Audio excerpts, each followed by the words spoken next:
Ayun po mo. Salamat ah. Ay, Gina, anak. bakit po?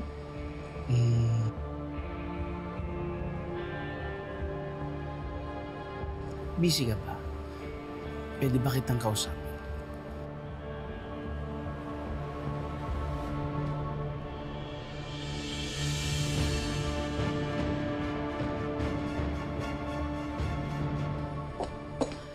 Love, Wala. huwag ka sanang mga high blood sa sasabihin ko. Okay. Bakit? Tungkol ba sa store? Ano nangyari sa store? Oo, may nagpunta doon. Dumating na magdanakaw pero hindi siya holdupper, kundi ex-best friend mo. Kinukulitin naman yata si Gina. Walang hingin Jun niya, no? Ba't hindi na lang niya tayo tantanan? Ano naman ang ginawa niya kay Gina? Anong kailangan niya? Hindi ko alam. Pero masama ang kutob sa lalaking yun. Dahil kung ikaw na-scam niya dati, baka yun na yung balak na gawin niya kay Gina.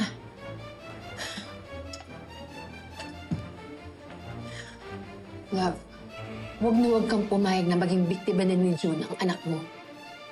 Kailangan maputo na yung pambubudol ng scammer na yan kay Gina. Once and for all.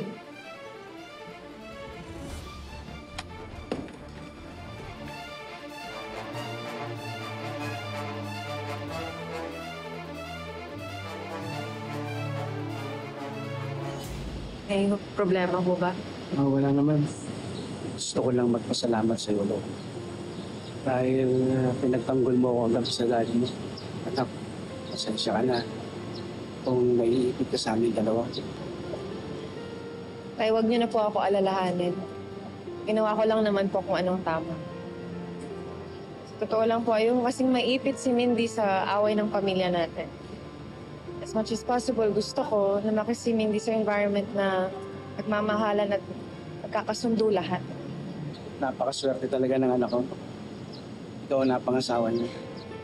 Tay, swerte rin po si Gerald na kayo po ang tatay niya. Kasi kahit naman po ang dami niyong pagkakamali noon, nakikita po namin na ginagawa niya lahat para makabawi.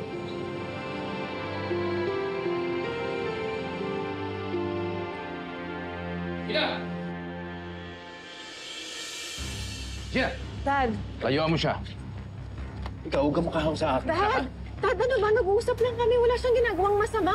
Akala mo lang yun. Wala. Pero itong taong to, huwag kang maniniwala rito. Yan din ang ginawa niya sa akin eh. Kinuha niya yung tiwala ko. Kinaniwala niya sa akin na mabait siya at sincere. Pakitang tao lang pala. Hindi ka ba kontento sa ginawa mo sa akin? Muntik na masira ang buhay ko dahil sa'yo. Tapos ngayon, sisirain mo yung anak ko? Tama na. Tigilan mo na yung anak ko. Hindi na ba rin si Gerald dahil anak mo siya? Pero hindi ako papayag na magkaroon ka ng kahit na anong parte sa buhay ni Gina at ni Mindy. Tsaka lang, Bert, huwag ka na lumapit. Bert, hindi naman ako papayag kapag babawalan mo ako. Kapamilya ko rin naman sila. Hindi. Wala silang pamilyang magnanakaw, manloloko at traitor. Bert, huwag mo ganun, Bert! Diba? Huling warning mo na to. Sinasabi ko sa'yo. Bert, Ubus na pasensya ko parang sa'yo. awa mo na, Bert. Huwag mo naman ako Papatawag ko yung pagkawalan. pulis, okay? Opo, sir. Opo, papunta na po ako.